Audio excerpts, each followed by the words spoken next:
I'm excited. First time to taste Vicky Redder from Puerto Galera. Ayun na! Uy, naririnig ko yung luto.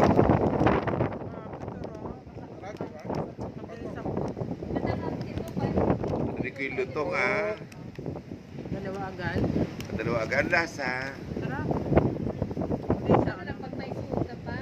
na kailangan. Ayan na yung lutong. Tapos excited na ako. Uy, lutong! Ang lutong!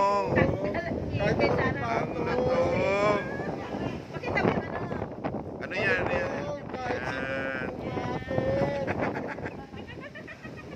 Eagles Chicharon, nakarating na po rito sa Natalia Seaside sa may White Beach, Puerto Galera. Vicky Redder, thank you! Sarap. Order. Ayan! Ma-order na. 10 daw. Good luck.